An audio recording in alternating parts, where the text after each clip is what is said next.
Good morning. Welcome to our first presentation in this series. Before I introduce our speaker, I would like Pastor Kathy to come up and give us a prayer.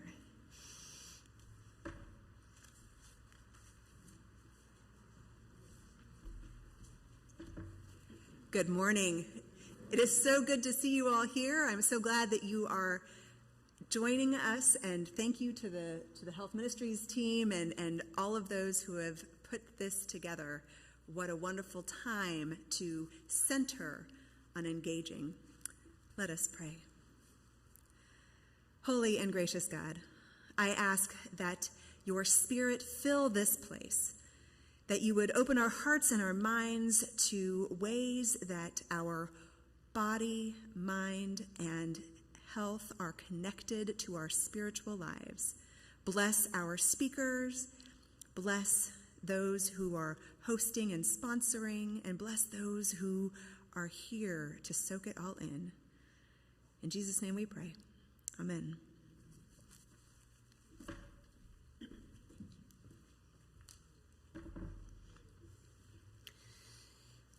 Well, I met this wonderful speaker about last April, and she's a joy.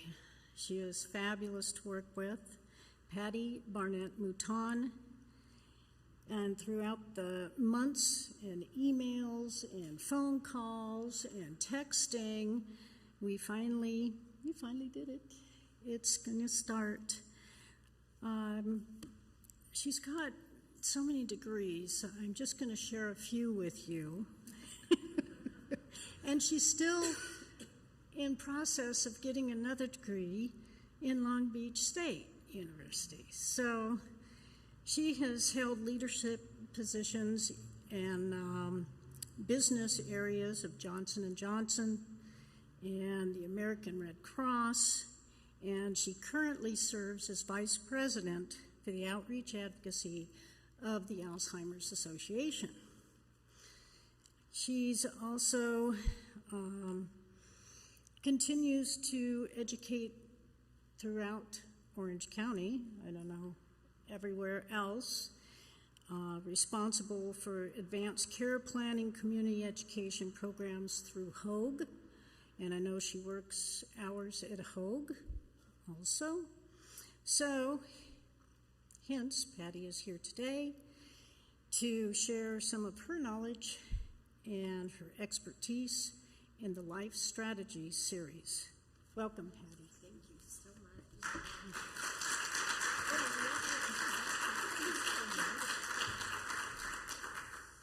I don't know if we're allowed to hug yet, but that was a really lovely introduction, so thank you so much.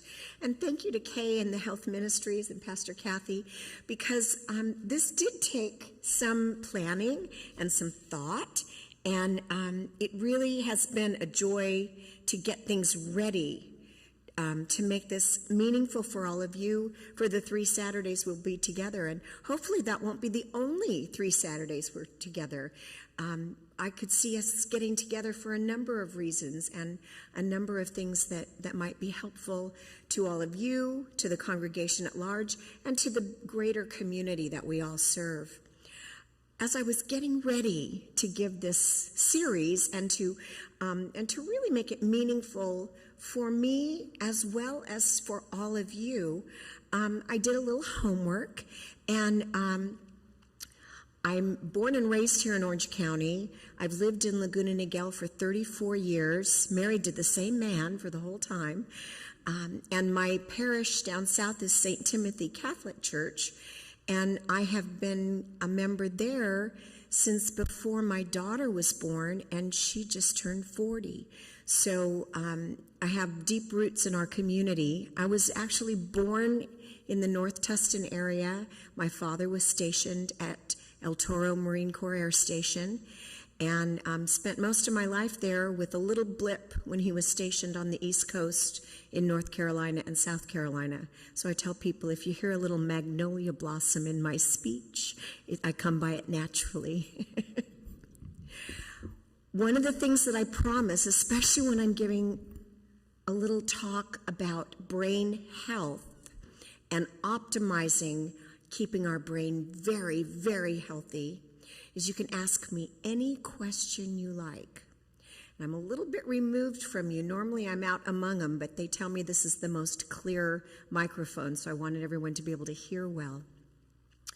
You can ask me my age, a little bit about my education. You can ask me what I had for breakfast. You can ask me my marital status, my political affiliation. You already know my religious tradition.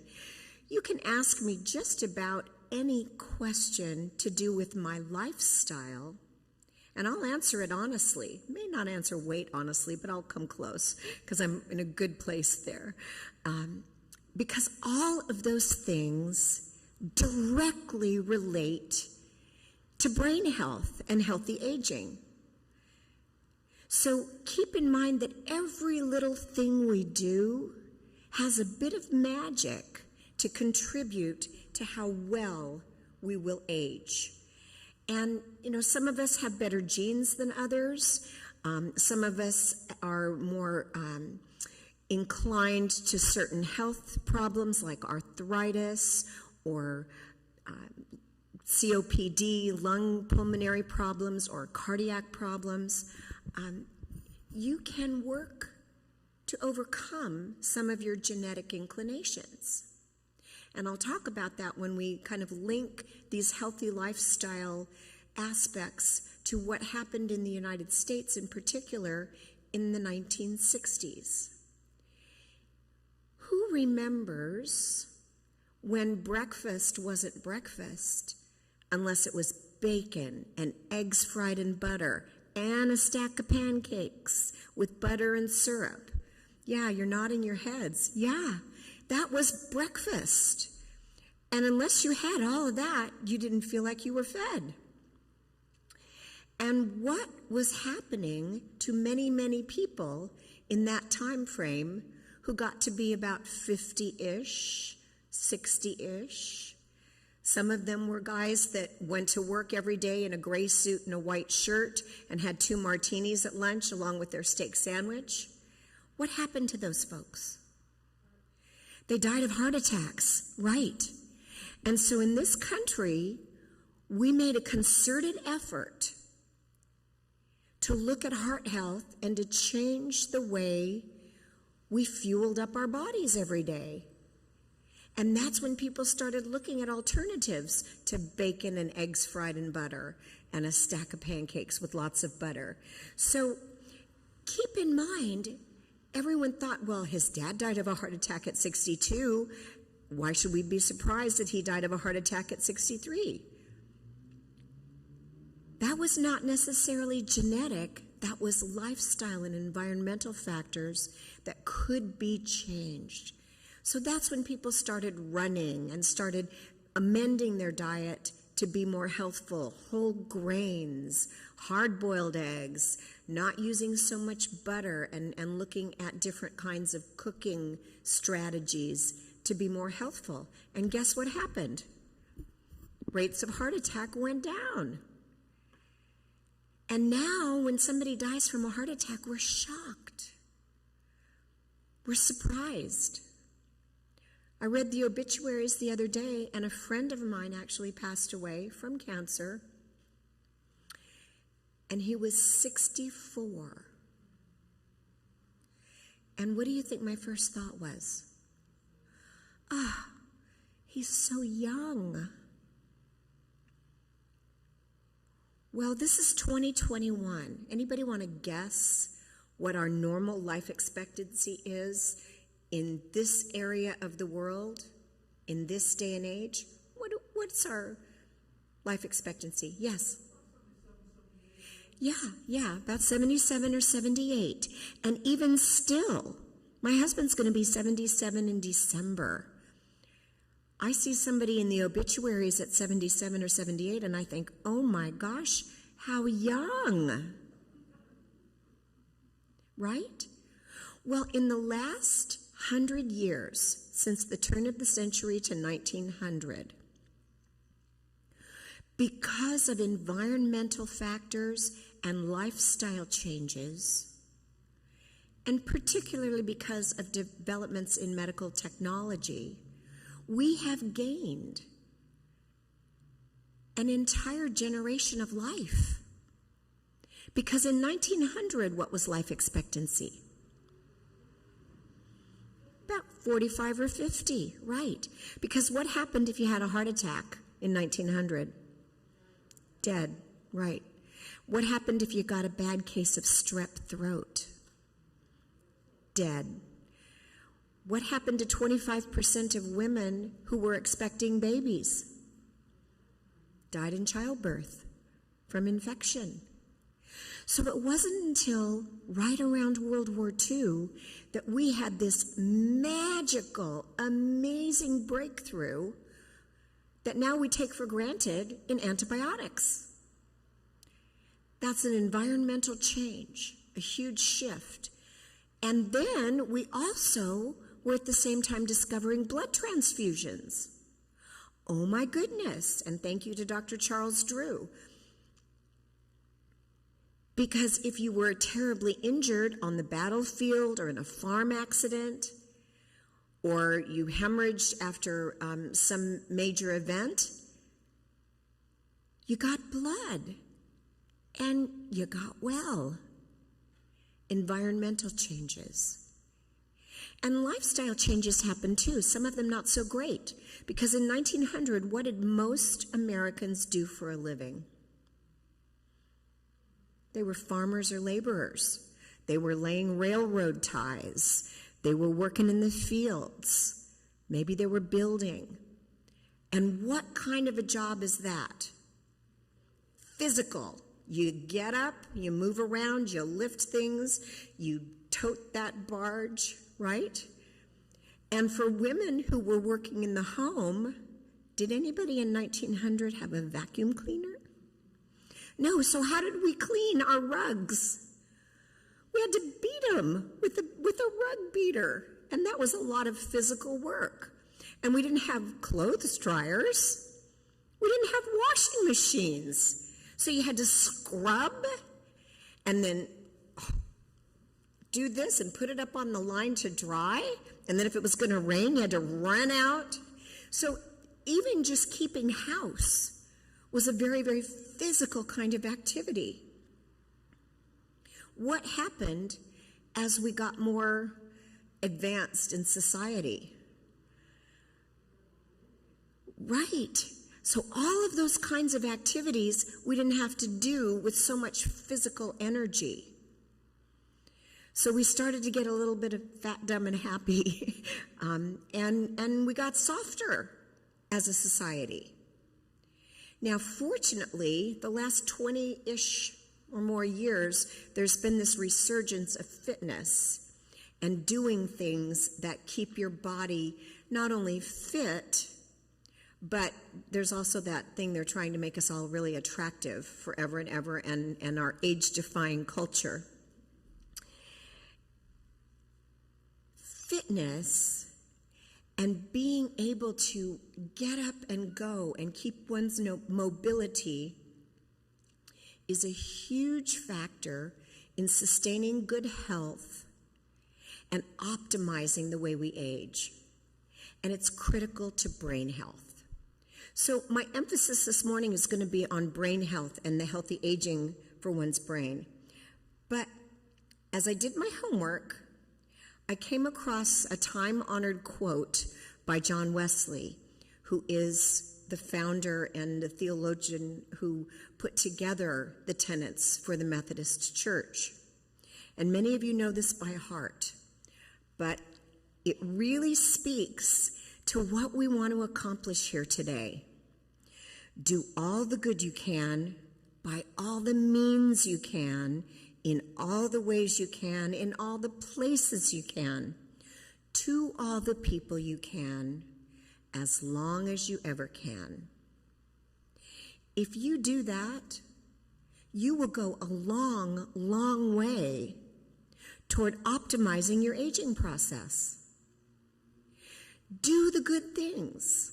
So what are some of those good things? what is the most important thing that you can think of to optimize the way your brain and your body ages? Keep moving. Someone said read. What else? Shopping?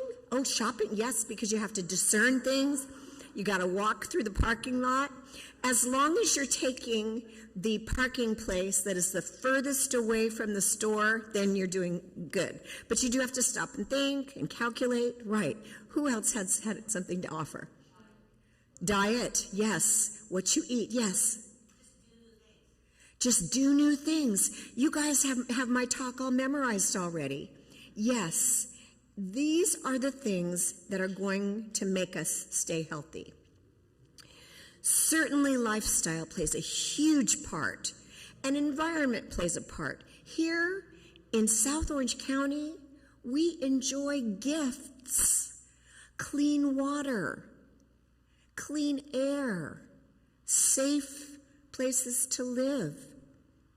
So we don't worry that if we go to the Albertsons at 8 o'clock on a Saturday night that we're going to get shot. Doesn't happen in the safest city in the country. We don't worry that if we drink our tap water, it's going to give us cancer or cholera or some other terrible disease. We know that if we cut ourselves while we're doing one of our handicrafts in the garage and it needs stitches, you're 5 minutes away from a fully qualified acute care hospital, and it's going to take care of your stitches, stop the bleeding, and treat you for any potential infection. You won't lose that finger. So we enjoy this wonderful environment that lends itself to very healthy aging. Let's talk a little bit about genetics. I lost my mother last year in 2020 during the height of the COVID surges initially.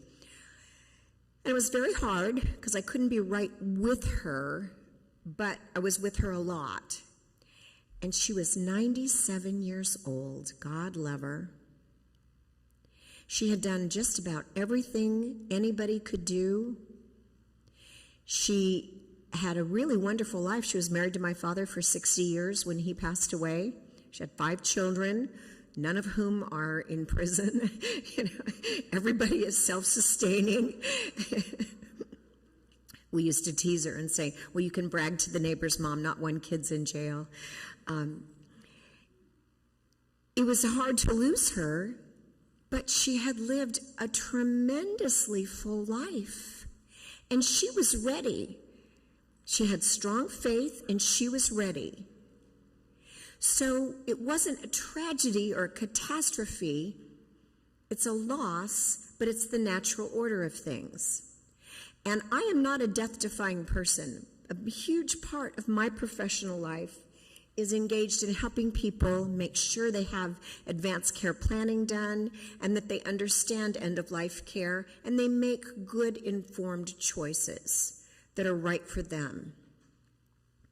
Death is a natural part of life, but nobody wants to experience it too soon, right? Our genes do play a big part in how long we're going to live. Think about at what ages your parents died. My father lived to be 85. He died of lung cancer. He was a Marine pilot. Do you suppose he smoked a lot? And he did quit about 25 years before he died, but those years and years of smoking couldn't be ignored, and his body responded with lung cancer. But he lived to be 85, which is still well past normal life expectancy. So think about in your family, at what ages did your parents die and what took them? Pardon me. And then use that as good information for how you're going to plan to be vibrantly healthy the rest of your life. We all can age vibrantly. We just have to do it intentionally. So healthy choices in life help us maintain really good brain power, And it does seem to contribute to risk reduction for brain diseases like Alzheimer's. And lots of times when I come to speak to a group like this, the most important thing they want to know is, how do I keep from getting Alzheimer's? So we'll talk about that a little bit. What I'd like to know is, do you have a burning question about Alzheimer's and dementia and prevention? Thank you so much. So sweet. Thank you. That you want to be sure I get to, because adult learning principles tell us that if you have a question and we have to wait till the very end of the talk, you're not going to pay attention to very much of what I say. So if you have a really burning question about Alzheimer's or dementia, let's ask it now and see if we can get it answered for you. Anybody have a big question? Mm-hmm. What about the heredity or the genetic aspect of Alzheimer's disease? Well, first, thank you for the question. First, I'm going to say there's maybe 100 kinds of dementia. So keep that in mind. Sometimes they're very obscure and we have to tease out a diagnosis. But Alzheimer's type dementia accounts for about 2/3 of all dementia.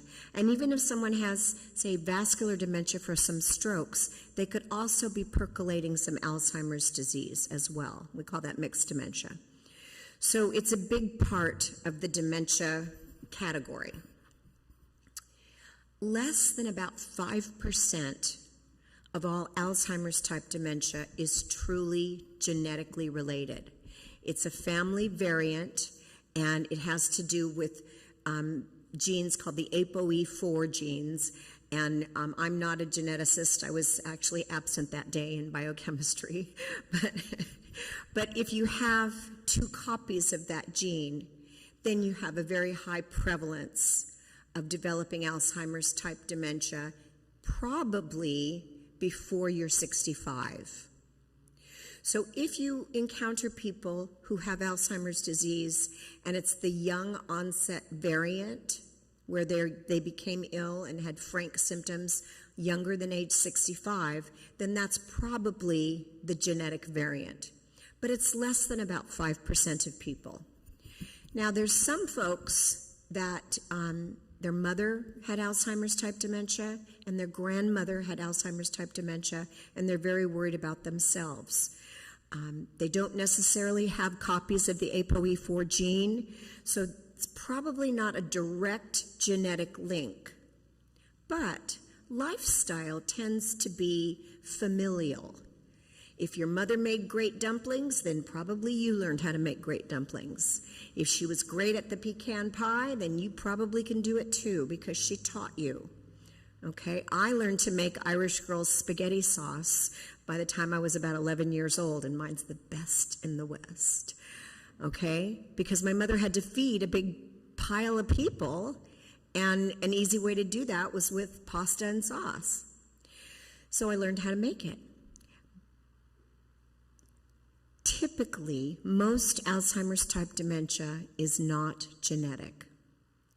So lifestyle and changes that make you healthier overall can go a long way toward reducing one's risk and potentially pushing back the onset of symptoms. So part of vibrant aging is, okay, if I have an actuarial life expectancy, and I do, of living to age 90, by the time I'm 90, my chances of contracting Alzheimer's type dementia are about 90-ish%. So if I'm going to get it, I'd like the symptoms to show up when I'm 89 and a half, okay? And let something else take me off the planet, and not the Alzheimer's dementia that would debilitate me potentially for 10 or 12 years. So I'm going to do all the things I can to optimize my physical well-being and my brain health so that I can push back the potential onset of symptoms. And that's really the message here today is something is going to take us off the planet.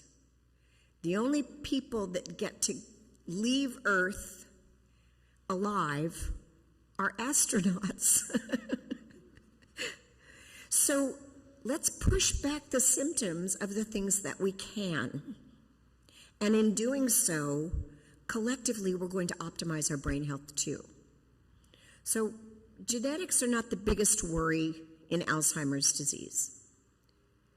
Other dementias, perhaps. Huntington's disease, for example, has its own variant of dementia as people become very ill, and that's directly related to the genetics of Huntington's disease. Okay? Yes, ma'am.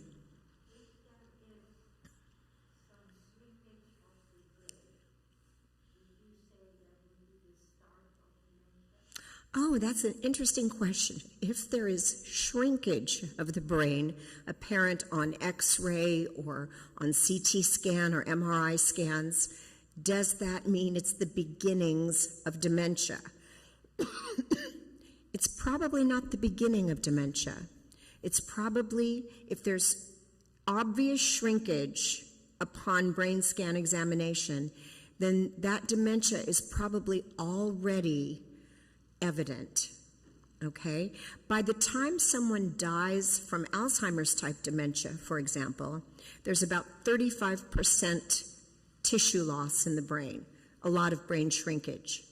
So losing tissue, because the neurons that are the life force of your brain die. And we're not sure exactly what causes it, which is why we haven't gotten to something that can absolutely obliterate it, modify it, or prevent it altogether. But that process of and you probably have all heard about this or read about it, the beta amyloid plaque that builds up. It's a protein, a naturally occurring protein that builds up in the brain abnormally. And the nerve cells that are supposed to be active and dancing about get clumped up, they can't receive nutrition and oxygen, and they die. So they can't work anymore. Or you've probably also heard about the tau protein. And sometimes that naturally occurring protein has some sort of anomaly, and we don't know yet exactly why. And in the long tendrils of a nerve cell, it gets in and it tangles things up. So the nerves can't transmit information anymore. So brain shrinkage is a problem, but it's usually evidence that dementia is already present, okay? And oftentimes brain scans are a part of a diagnostic workup to determine, does this person have dementia, and if so, what kind? So great question. Any others before we move on? Okay, so we want to acknowledge that as we get a little bit older, we can't do things exactly as quickly and as perfectly as we did when we were 20 or 30 or 40. I look back at my 50s and I think, boy, I was in good shape then. I got my Medicare card this year. So you might find that occasionally you have a little tip of the tongue, you can't think of the right word, okay? My husband and I had an argument the other night because there was an actor on TV, and he said, oh, he's the actor that was in Roots. I said, no, that's not the same actor. And I couldn't think of the actor's name that played the young protagonist in Roots, and I'm really dating myself, but most of you remember the series. It was LeVar Burton. It's an unusual name. It literally came to me about 2 hours later. I went, LeVar Burton. That wasn't LeVar Burton. And I won the bet. I didn't have to do the dishes. So things are not always quite as rapid, and we don't have a recall that's infallible the way we might have when we were 20 or 30 or even 40. We also might not be able to multitask. Well, I have news for you. All of the studies that look at people who are big multitaskers, and I'm one of them, show that we are not more productive. We are actually less productive because we tend to make more mistakes. So as we age, we typically become a little more deliberate with how we do things. We have checklists, we call back, we're a little more methodical and deliberate about how we do things. That's actually better. It's not as quick, but there's less errors and a little more opportunity for doing things really well.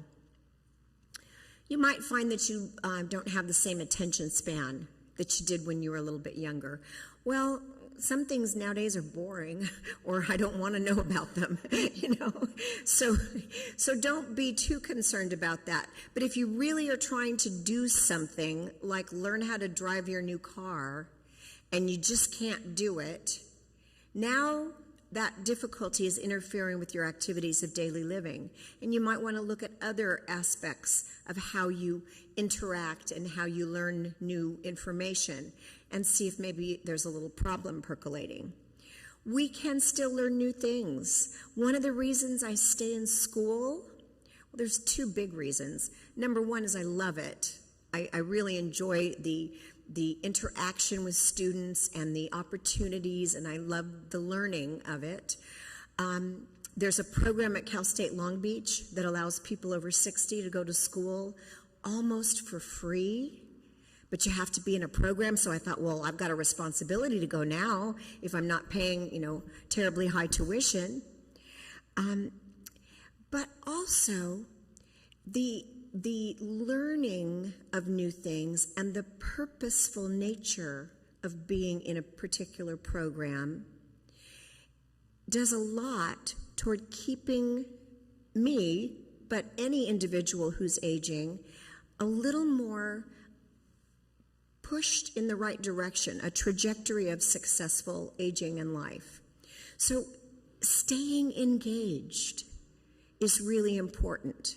But it's not always easy. I have to learn all the technology and the submitting things online and looking for my grade online. And now I'm teaching a class at Cal State Long Beach, and so I have to learn the backside of what the teachers have to do. But it keeps your brain ticking along and percolating. And one of the things that people don't realize is that every day that you're alive, every day, we can make new brain connections. And the connections, those synaptic opportunities, are the things that allow us to think more clearly and process information and learn new things and perfect a technique and remember people's names, remember their phone numbers, remember how to drive home from the post office, remember that we have an appointment without 5 Post-it notes. So if you challenge your brain in novel, new ways, somebody said learn new things. If you keep doing that, you will keep making new connections. And you have the capacity for 100 trillion connections in your brain. Now, we all know how many a trillion is, because we've been listening to the debates in Washington, D.C. about the spending package, okay? It's a lot. It's a lot more than $1 billion. And if you have the capacity for 100 trillion connections, you also then have a responsibility to make them, because that will help you weather a storm of cognitive disease. So if your brain were to shrink 35% as a result of something like Alzheimer's type dementia, what would you have left? 65%. And if that 65% is operational, you might still endure the ravages of Alzheimer's disease, but you might weather the storm a little bit better along the way. Okay, you might have longer periods where you could still be functional and recognize people. So for my money, I want to have that 100 trillion in the bank of my brain.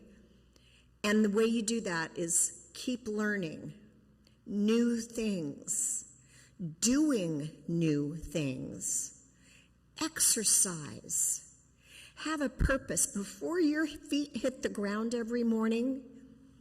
And that's another thing. Get up and get out of bed. Don't lay around, because that is just lazy. And that's not doing all the good you can. But have a reason that you're going to get up. Even if it's just to make a really nice fresh pot of coffee for your spouse. But do everything with a purpose, with gusto, with intention.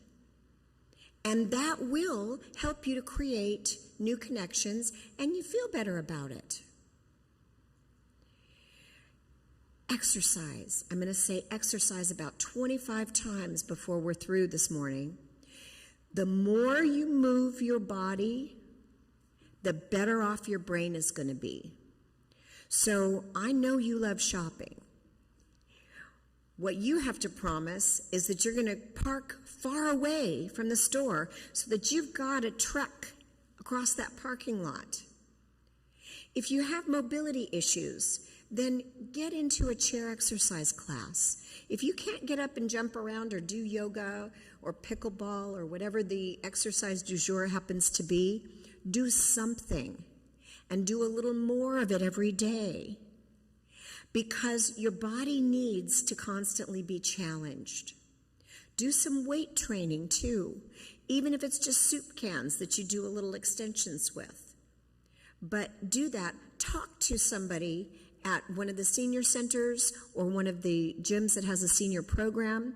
Many of us who have Medicare now have automatic silver sneakers memberships.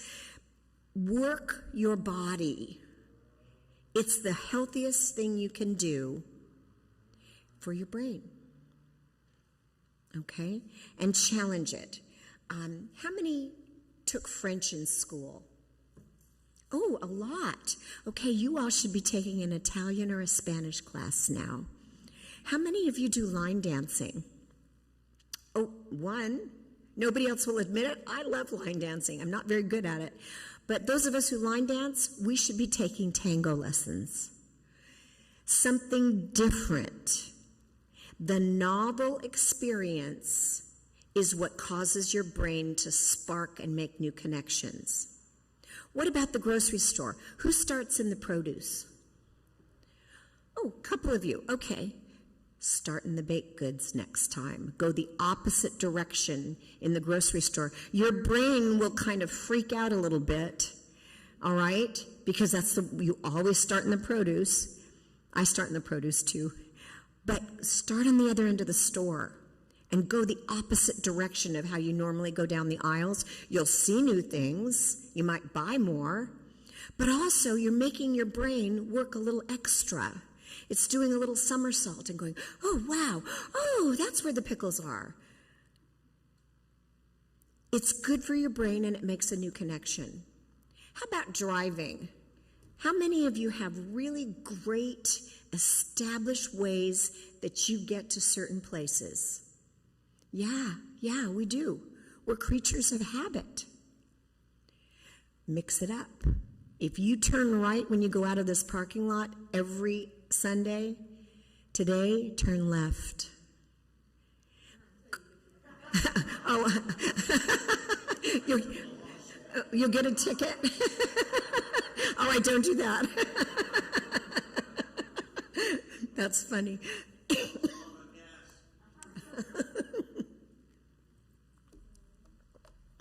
But try doing things a little bit differently, especially when you're driving to familiar places.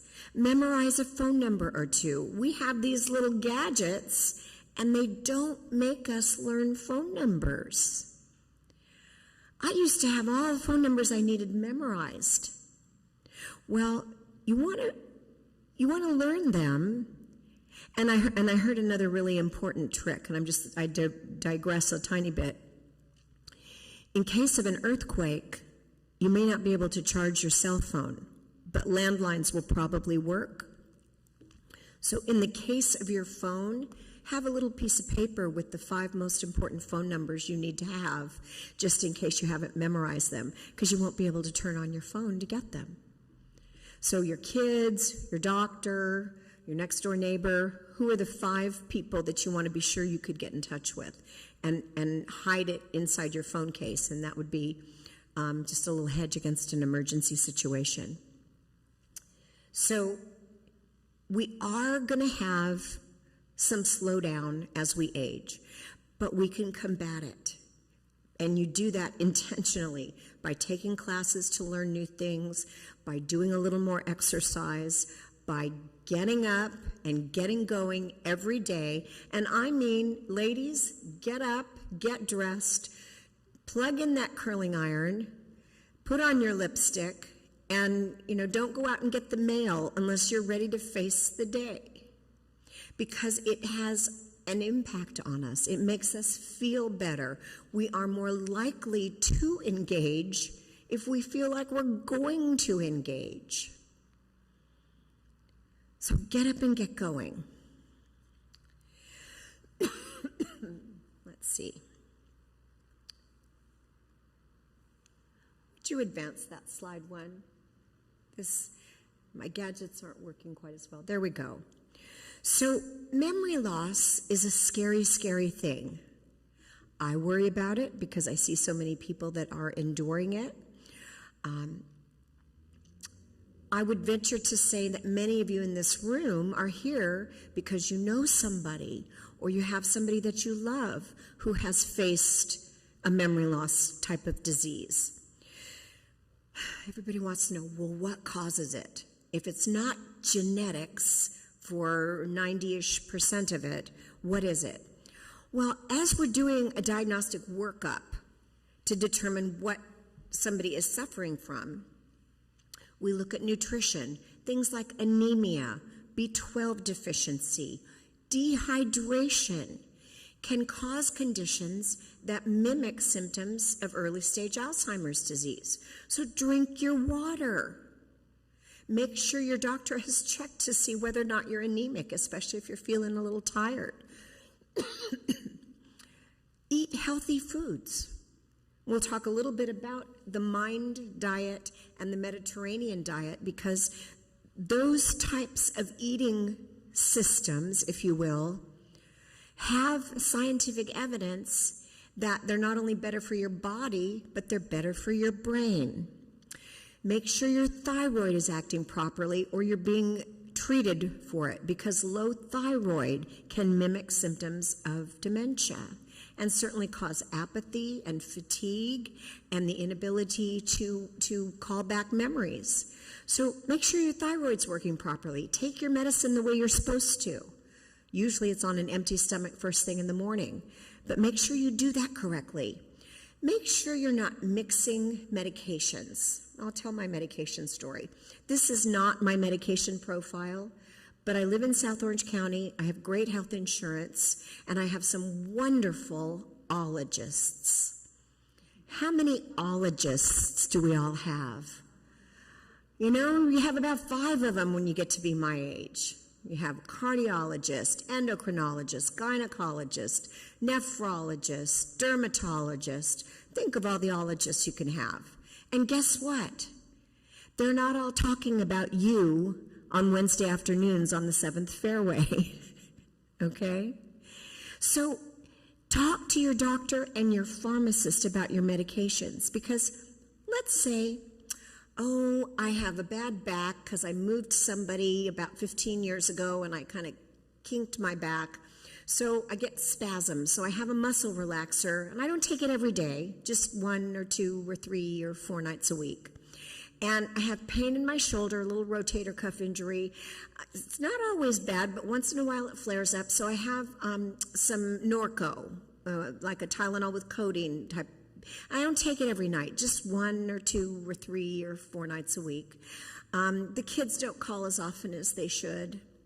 So I take a Xanax, but not every night, just 1 or 2 or 3 or 4 nights a week.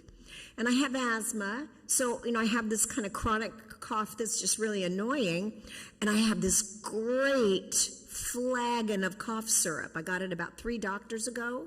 I'm not sure what's in it. I think a little codeine or something. And it works great. And I don't take it every night, just 1 or 2 or 3 or 4 nights a week. And I take my Benadryl, because I have allergies.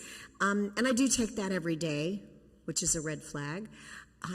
And let's see. Oh, and I don't sleep like I used to, postmenopausal and all that. So I take a sleeping pill, and I don't take it every night, just 1 or 2 or 3 or 4 nights a week.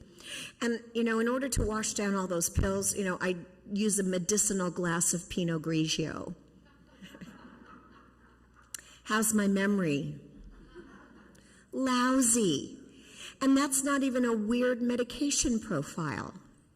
So talk to your doctor and make sure you're not taking things that could be contributing either to fatigue or sleeplessness or other side effects, and they're not interacting that could be causing some cognitive difficulty. And if you're over 65, please don't ever take anything with the active ingredient diphenhydramine, which is the active medicine in Benadryl. Don't take Tylenol PM. Don't take any over-the-counter sleep meds that have diphenhydramine in them, because it causes a direct action on the brain chemical critical for memory, acetylcholine. So be aware that that could be a problem, and find something else to take in place of Benadryl or diphenhydramine. So I won't preach, but don't do it. Depression. Well, if we had clinical depression as young adults and it was not treated well, and maybe it resolved, but we didn't really treat it properly and it went on for a while, one's risk of developing a dementia is higher. If we're depressed as we age, do things that will help that. Get it treated, talk to your doctor, maybe you need to see a counselor, maybe you need an antidepressant medication for a while. Do things that bring you joy.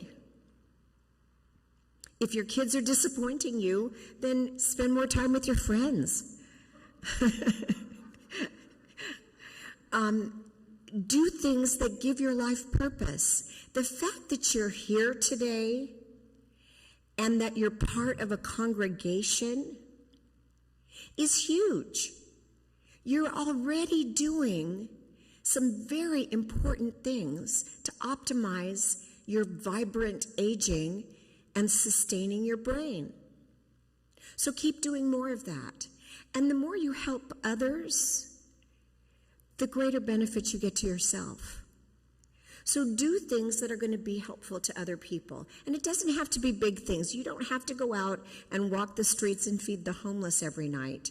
It's a wonderful thing, and there are people that do that, and we can support them, and that's great. I'm not going to go out and walk the streets at night because I'm a little old lady now, and I could fall, and then I'd be the person that they needed to help. So I do things a little differently. I can support that work. And I feel good about it because then I know that somebody ate because I gave up a meal.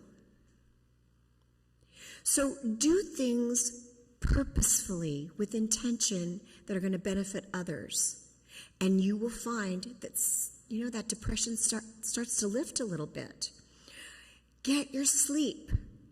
Sleep deprivation is really bad for people that maybe are percolating dementia. And the only time we naturally clear the beta amyloid plaque that clumps up and is part of an Alzheimer's syndrome is when we're in deep REM sleep. It's a naturally occurring protein. Your body naturally clears it when you're sleeping. If you don't get enough sleep, and that goes on for a long time, then you're not clearing that plaque, and that could result in a greater risk of Alzheimer's disease. So get your rest. Naps are good, but they're not the best thing. Don't take a 3-hour nap every afternoon because then you'll be groggy and you won't be able to do things, and then you won't sleep well at night. So physical exercise and natural sunlight will help to reset your body's natural circadian rhythm. Don't exercise 30 minutes before you go to sleep. Do it during the day, and preferably where you can get some natural sunlight. And turn off the TV an hour before you want to go to sleep. Turn off your phone. Don't be at your computer until the very last minute before you're going to go to bed. Calm yourself down. Pray.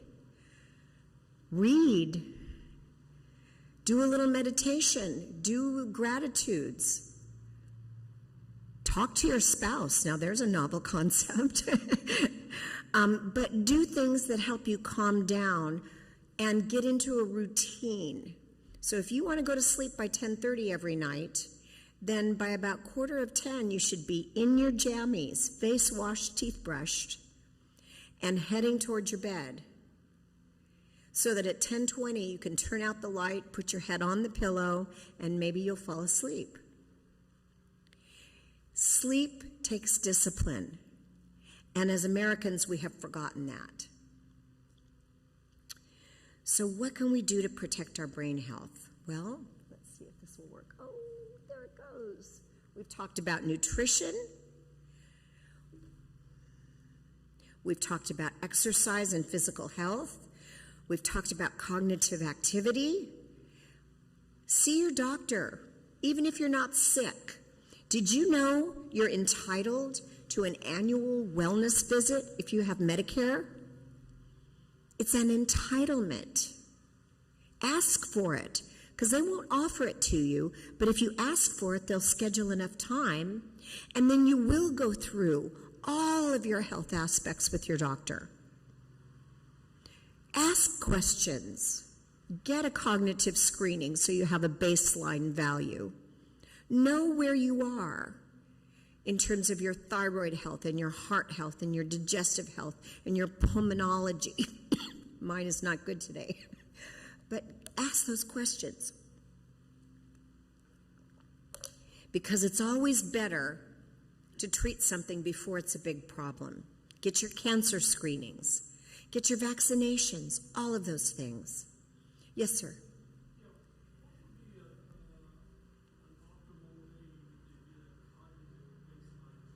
Oh, that's a great question. What would be an optimal age to get a baseline cognitive screening? Well, now the California Department of Aging is calling older adults older at age 60. 65 is the Medicare age typically, so certainly by age 65 you would want to have a baseline cognitive screening. But if you have a concern, go to your doctor now, no matter how old you are, because it could be any number of things like B vitamin deficiency, thyroid deficiency, anemia, medication interactions, lack of sleep. You could have a little brain tumor that's pressing on something. So anything that bothers you enough to interfere with your activities of daily living, go and tell your doctor. It's really important. But I would say by age 65, and you might be able to push that a little bit if you had a concern. And social engagement. Well, you're all socially engaged this morning. You're doing this. How about the people that didn't come today? How about the people that you only see at church once in a while? How about the people that used to come and play cards or bingo or pickleball or shopping? How about those folks that are staying home? Well, COVID has, kind of wreaked havoc on our routines, but reach out to them. They might be a little depressed. They might be a little lonely. They also could need a little jump start, because one of the early warning signs of a dementia is apathy. It's like our start button doesn't work. Help them reboot. Encourage them, even if it's just to go for a walk. Take their dog for a walk with them, or to have them take your dog for a walk. Do something and just get them up and out. Don't let them sit there and go, well, I guess they didn't want to. They want to. We'll talk a little bit about nutrition, then I'm almost out of time. Pay attention to what you eat. Now, I'm Irish, so I have a lot of potatoes in my genes. And I have fought a battle with weight since I could read the back of a cereal box. I know that if I am moving a lot and paying attention to exercise, that the foods I want are going to be more in line with healthful eating because my body needs it to do the exercise. So my challenge is to make the time to do that exercise religiously. Do what you can to stay very, very active and move your body as much as you can. And pay attention. Don't do a drive-through cheeseburger except on a really special occasion. And then I hope you would do one at home that's really, really tasty. Skip the fries. Skip the donut. And I know donuts and coffee are sort of a religious experience for many of us, but skip the donut, okay? You can have the coffee. The coffee's not bad for you. Try not to put sugar in it. But coffee is actually good for your cognition in moderation. Do things like look at the foods in the grocery store and pick the things that have the brightest colors. Strawberries, blueberries, plums, carrots, radishes, tomatoes, dark green leafy vegetables, zucchini. Butternut squash is actually pretty good too. Colorful foods. The more colorful they are, the more they have the phytonutrients that are going to be important for calming down what's called oxidation in your body and inflammation, regulating blood sugar, and it has a direct positive impact on your brain. Eat like people who live in the Mediterranean eat. They use olive oil, they eat fish, they eat chicken. A little beef once in a while, but not too much. They have vegetables. And cut down on the white foods. White bread is not really great for you. A little bit, it's okay. White pasta, not so good. I learned a trick not long ago. If you buy spaghetti squash and you pull it out and cook it, it actually tastes a lot like pasta and it gives you the texture as if you were having noodles. So noodles should be an event, not a 3 times a week kind of choice. Do the healthy things. Do what your grandmother said. If you're worried about something or upset about something, go out and take a walk in the fresh air and take a deep breath. That was really wise, scientifically validated advice. It does clear your mind.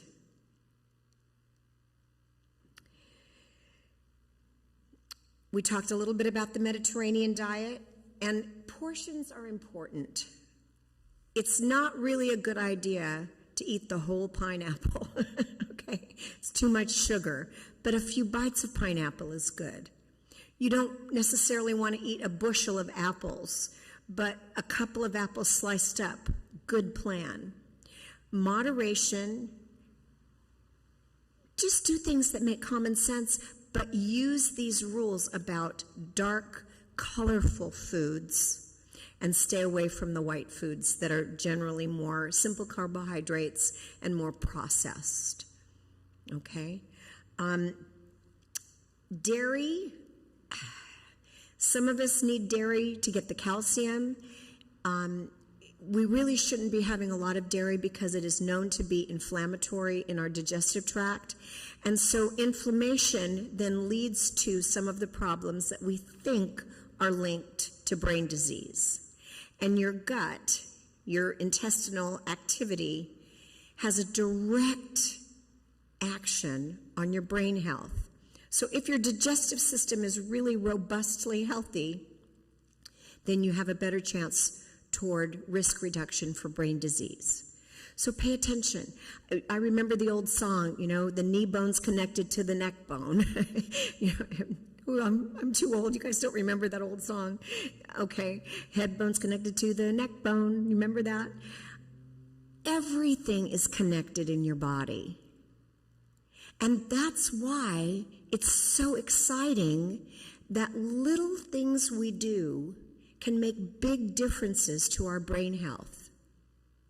Drink more water. Drink a little less whiskey. Have a glass of wine, but not 3. Have a little something sweet, a little dark chocolate, but not the whole bar. A piece. So that moderation and that intention about what we're going to eat will make a big difference in how we feel. Exercise, did I say exercise? Start exercising. Or if you are already exercising, do a little bit more. And you will find you'll have tremendous gains. Physically active people are less likely to develop cognitive decline from all causes of dementia. Vascular dementia, Alzheimer's type dementia. When we compare active people to inactive people, their prevalence of dementia is much less. So do the things we know are going to make a big difference. And moderate intensity of your exercise. So work your body as much as you possibly can. And that's a good thing to ask your doctor about. And go with how you feel. All right, so we've talked about an awful lot of things here. Some of the engagement strategies you're already doing because you're here, but read a book. Play games that make you engage with people. So not solitaire. Words with friends is okay. Scrabble is good. Monopoly is good. Poker's pretty good as long as you don't lose big. Bridge is really good.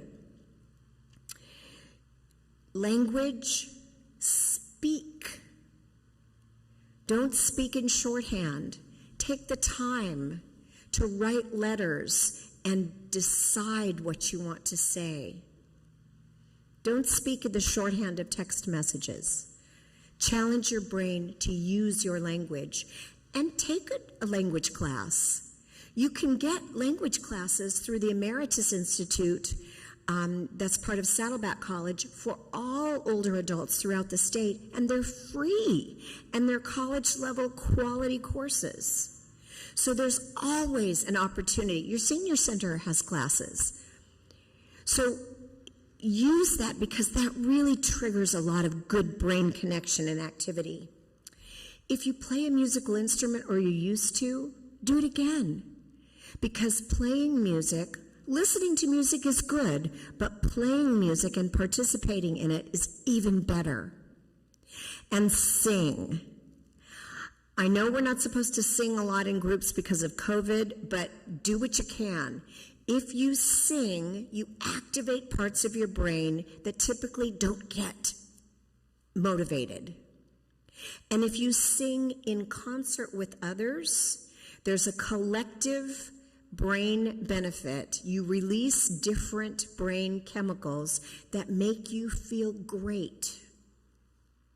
So sing together. Methodists sing at church, don't they? We sing, right? Okay. So do what you can. Sing in the shower, sing in the car, sing where it's safe, but sing and play your musical instrument. Pick up that old saxophone or sit down at the piano and play a little something or take a little lesson. That is marvelous for your brain. Take a cooking class. I know the Senior Center offers them. You can take them online. You can watch cooking shows. Some of my best recipes have come from combining what I saw on one cooking show and another. Watch the cooking shows and pay attention and write down the recipes. And then try new things. And we talked about working or volunteering or doing something that benefits others. And get your rest. So I will be happy to answer questions, and I know you all want to get to your lunch, and to your being able to network and have fellowship. So I'll stick around and answer questions. But I want to close with one thought. How many of you went to schools like SC or UCLA or Michigan? Anybody? A couple of you. What's one of the things that happened at the sports events? The band played what? The fight song, right? I think everybody should have a fight song for their life. And you can make one up. You can choose one that is familiar to you, but pay attention to the lyrics and to the melody and the crescendos. I'll share with you my life's fight song. It's a hymn from about 1910 called the Servant Song. Will you let me be your servant? Let me be as Christ to you. Pray that I may have the grace to let you be my servant too. So have a healthy, wonderful day, and thank you very much for being here.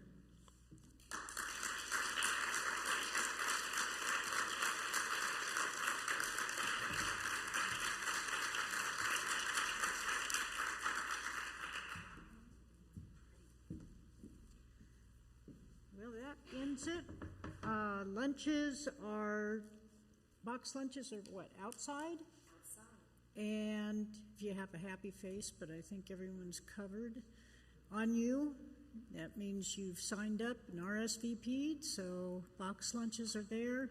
We wiped off the round tables and chairs. If you want to eat here, you're welcome to take them with you.